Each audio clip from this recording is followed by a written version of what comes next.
Welcome to the Pick Me Up Podcast Unscripted, brought to you by CDI College, the training you need for the career you want. I'm Jennifer Lee, and join me for a monthly conversation where we unravel the myths of mental health with our expert guests. Get ready for a fun and informative deep dive into many topics that are currently on our minds. Let's get started. Hey, it's Jennifer Lee, and I'm really excited to be back for CDI College's podcast, the Pick Me Up podcast. We're on episode 2. And in this podcast, we talk about mental health in an honest and fun and informative way.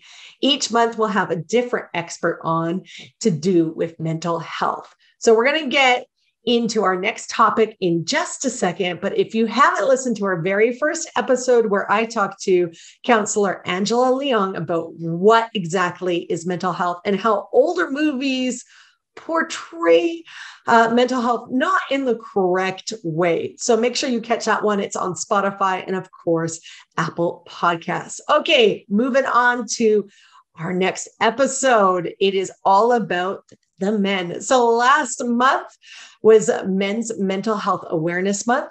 And it's really important to be aware of this, not just in June, but all year round, because it's something that guys go through in any stage of their life, either younger in life when they're growing up or as they head into post-secondary education, or maybe they're just starting their career or they're well into their career. At one point, guys could end up feeling different symptoms of mental health. So we want to make sure we're aware of that so we can get the proper help when needed. So I'm really excited to talk to our next guest, and it is Dr. Benjamin Morrell. And we're going to talk to him about this very important topic. Hey, Ben, how are you? I'm doing well today. How are you doing? I'm doing great. Of course, before we dive into the topic, I always like to learn more about everybody. I love learning about everybody's stories because they're all so different.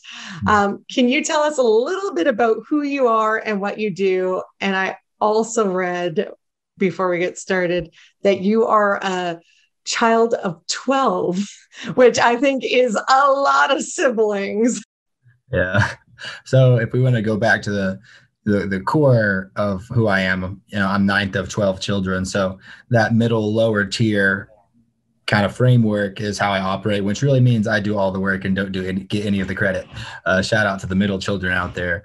So a lot of that involved, but a little different for me because I ended up taking more of a leadership role the older I got. So sort of climbing that hierarchy slowly but surely. I grew up in Southern Oklahoma. Father is a plumber. Mother was a stay-at-home mom. She went back to college later, of course, once some of the kids got up and out. But yeah, so just small town, blue collar. That's how I typically go about things, just honest up front. No BS. Let's just talk about what we can do here. And, finally, I ended up going from graduating high school. I never really had a big plan in mind. I was sort of your standard apathetic, didn't know what I was doing or why I was doing it, teenager, just sort of hanging out.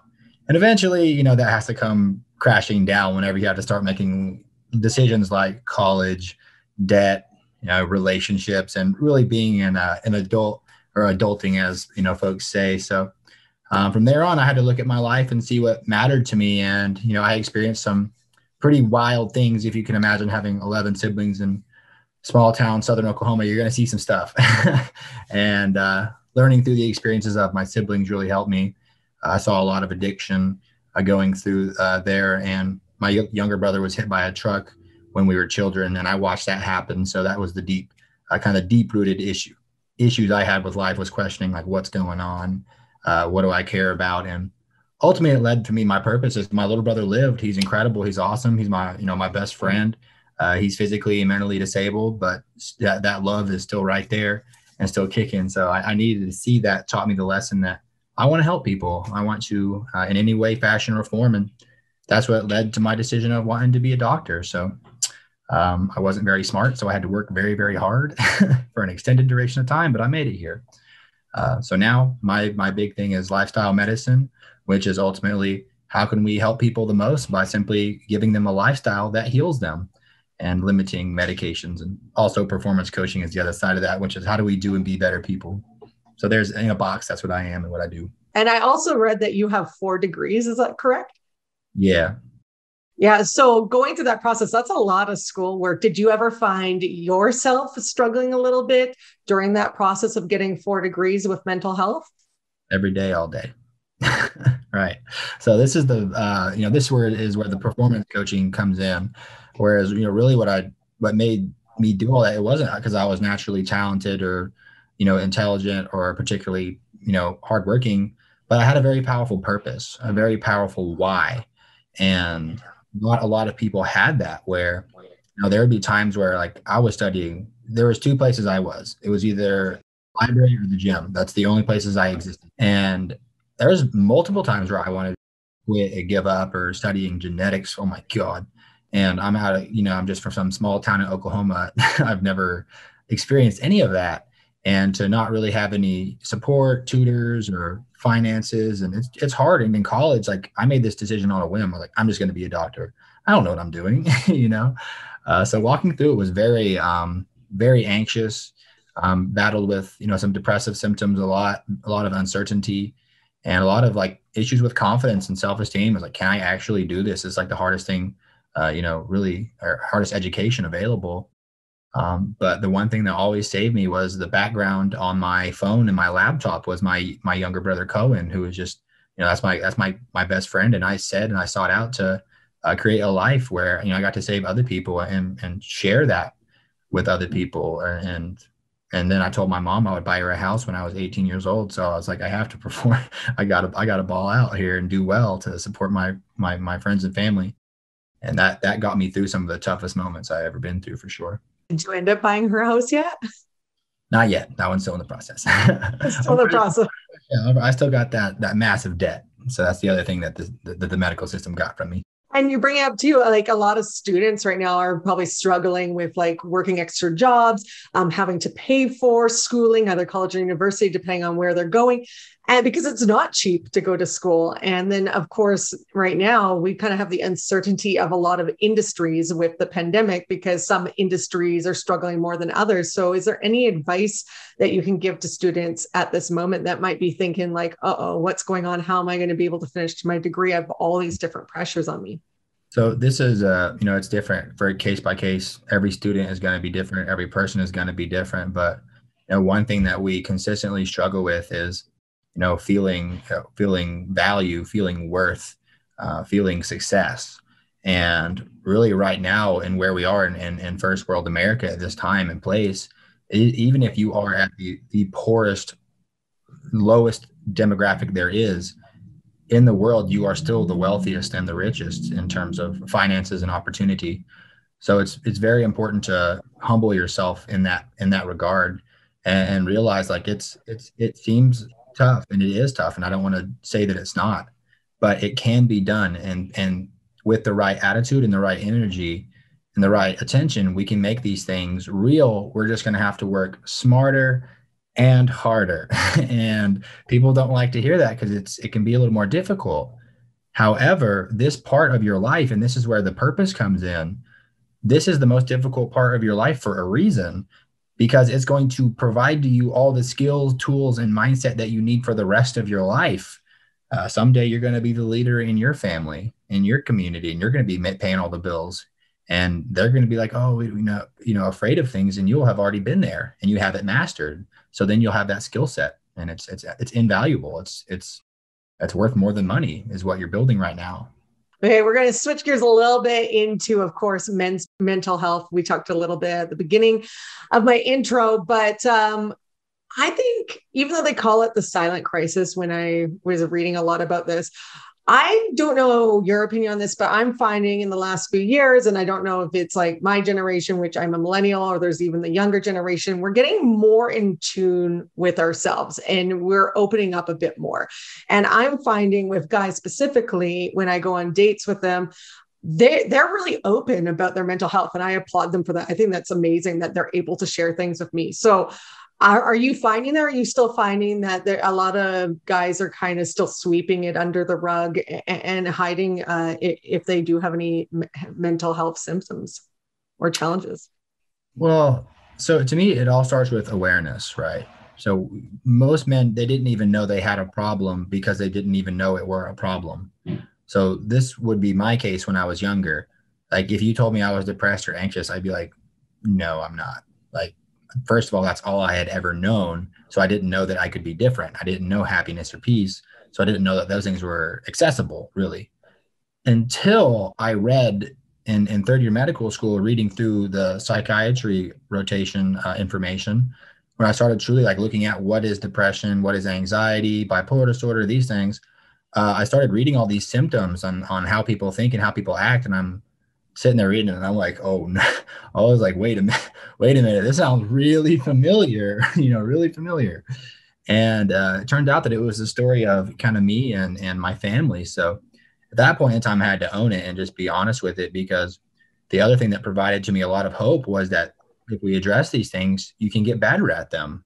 Just weak mental health is just simply a downstream effect of inability to regulate emotions, unsure of what we're doing and why we're doing it, and just not taking care of ourselves in general. So thankfully that provided me some hope moving forward. But in lump sum, absolutely, we're being more open about mental health. There are several athletes, professional athletes, that have come out and talked about it. Olympians doing the same thing. And there's just a whole new wave of just talking about kindness and leadership from love versus frustration. And I just want to say, shout out to all of the leaders in society who are making sure to project that message. And we're slowly transitioning away from materialism towards paying more attention to emotions and kind of spirituality, which I think is an excellent shift to make in where we're at in today's times. And I think there's also a shift in the fact that I think before with mental health for anyone, we thought mental health was only one way. It's like you were really extreme and nobody wanted to be that. People don't realize that there's like lighter symptoms of mental health. And maybe you're not all the way there, but we all experience a little bit. And like for me, like it's interesting you brought up, you didn't know that you're anxious. I had the same thing. I was in a bus accident a few years ago and I didn't know that I had anxiety because I was a passenger on a bus. And then every time I would get in my vehicle and be in my car and drive somewhere, I was like, why does it feel like I'm breathing through a straw? Why do I feel like I have a rock on my chest? Because I never put two and two together. Like it just happened after a bus accident, because I was like, I was a passenger in the bus. I'm fine. Like I should be fine when I get in the car, but you don't realize that can correlate as well. And I think a lot of us sometimes are just like, I don't know what this is, so I'm just going to ignore it and push on. Exactly. And if we, like I said, if we're not aware of it, how can we ever work on it? And if we won't accept it, we can never commit to doing anything about it. So I think a big part of it is, especially for men, is living in denial. We're taught from the time I was born, if I cried, that was like a no-no. If I was sad, that was a no-no. If I was mad, same thing. And we're taught to always suck it up and to not address these things or to even release them. So you end up pending them up. You're like pending them up, and I don't even really know how to express them, let alone really what they are or how to feel them. And that's pretty common, I think, in today's times. So learning about the necessity of them, that these emotions are their energy, they're here to move us, and that they serve a purpose. And it's our job to make sure that those emotions are directed towards what they're designed to be directed towards, instead of simply shoved down into your chest, where it starts to bundle up and you start feeling kind of crazy. Yeah, it's interesting you say that, because I was just listening to another podcast and what a male psychologist is saying, that guys to have kind of like bottle up the toughness. And he's like, you can only be so tough for so long until it like eventually just breaks. Mm-hmm. And then you're like, oh no, because that's the thing. A lot of guys are taught, like you said, it's like, you have to be tough. You can't show anything. And it's unfortunate that that's the way it is, because I think it's great if people can show their emotions more, and it makes them more relatable to people. Yeah, that experience is called breaking the glass, and that actually happened to me.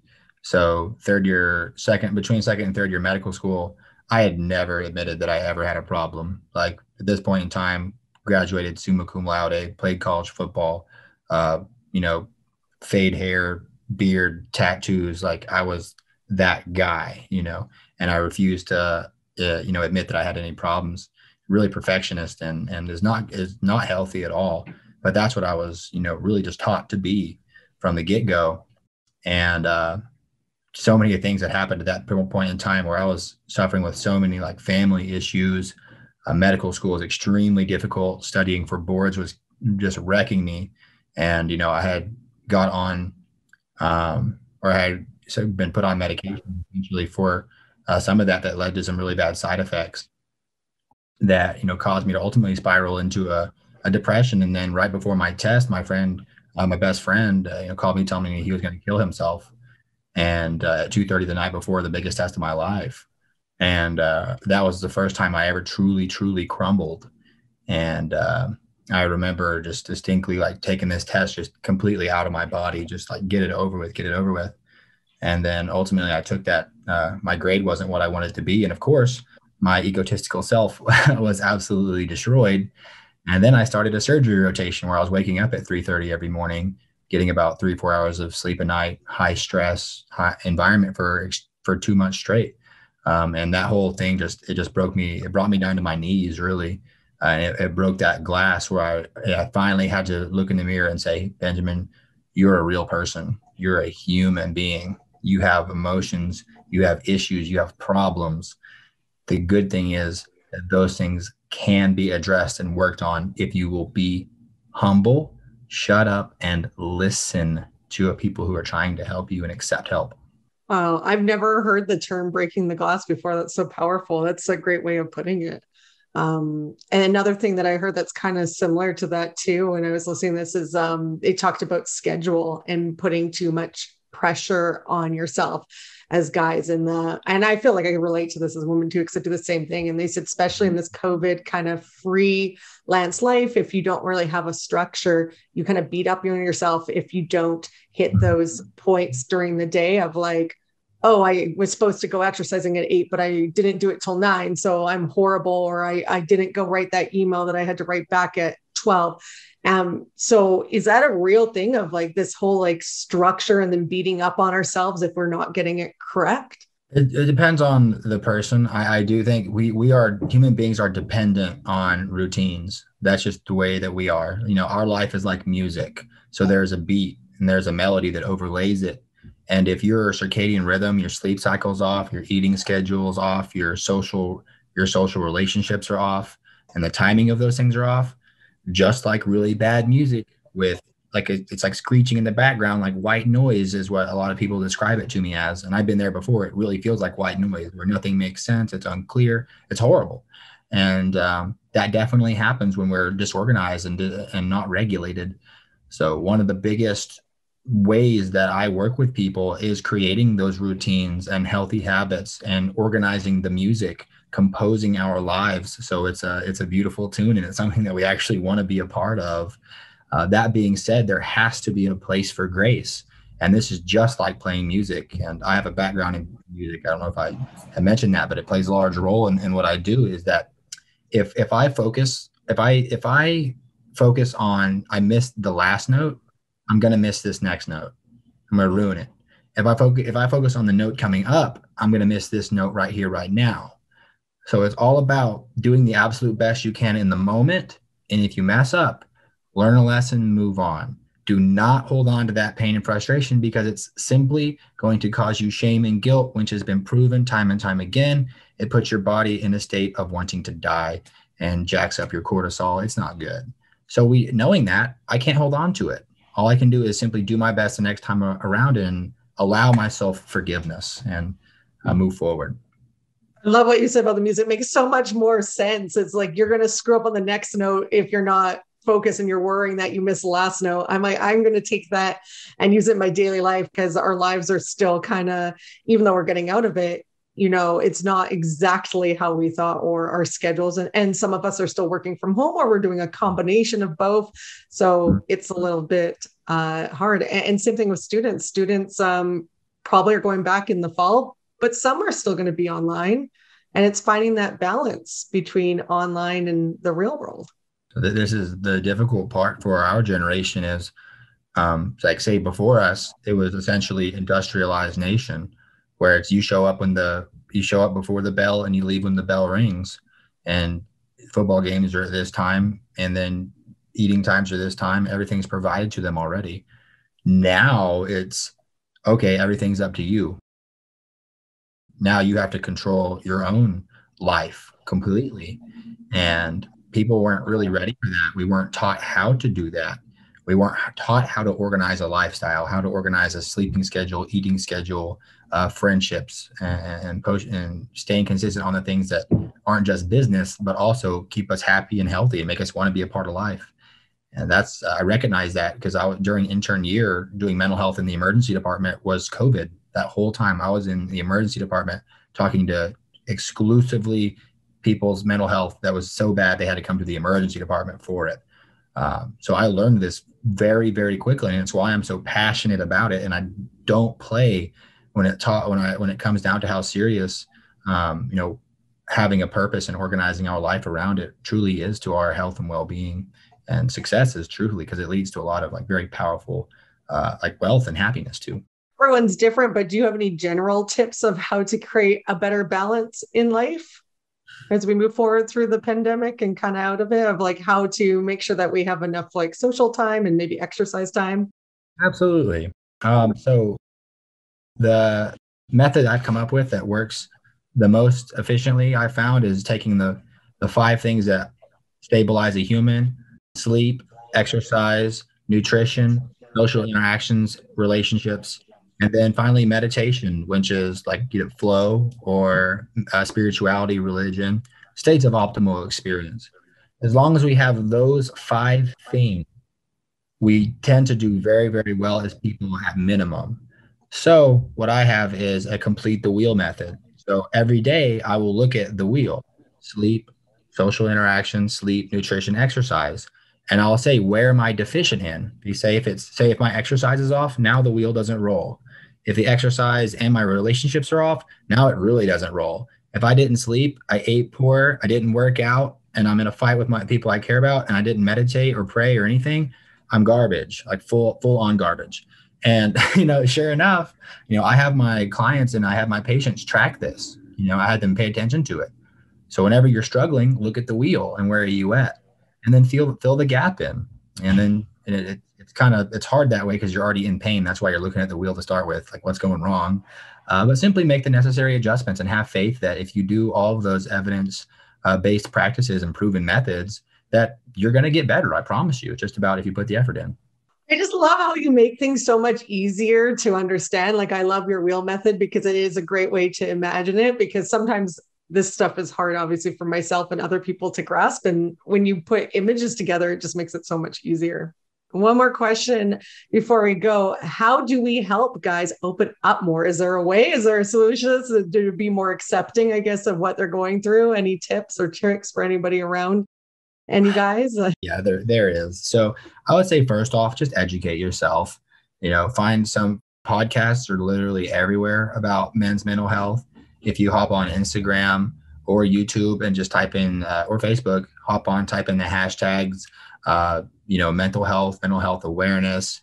You can do things like growth mindset or psychology, and just go watch a couple videos. Like what is trauma? What does it lead to? What's depression, anxiety? How do emotions work and how do you move those around? And it's really good to hear other people who do it well and then simply emulate and mimic those people.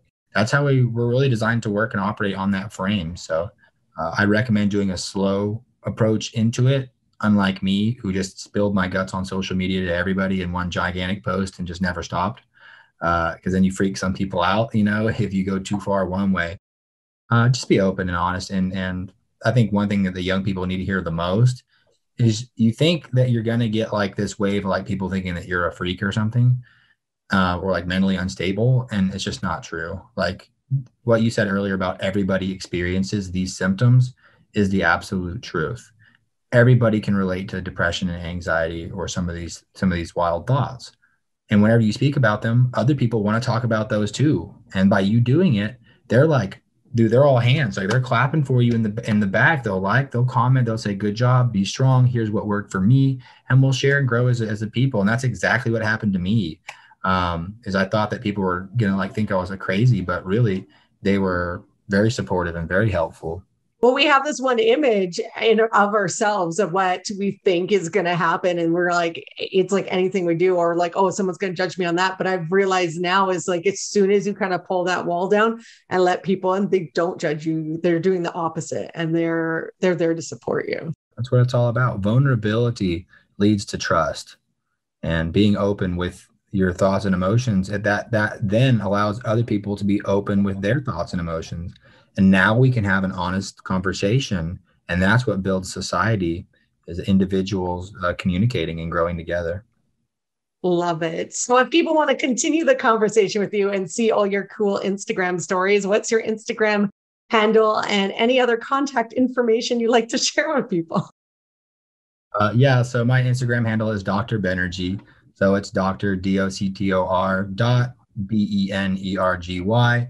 So that's obviously Benjamin plus energy, but really it stands for Be the Energy, which means that right here, right now, there's a way to be that makes the situation for you and your people. So it's time to be humble and just do that.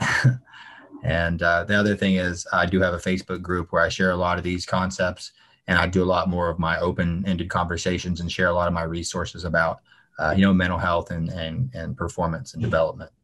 And that one is called Health, Education, Life, and Performance Group on Facebook. Perfect. Well, thank you so much for joining me today. This has been amazing. Yeah, it's been an absolute blast. Thanks for having me.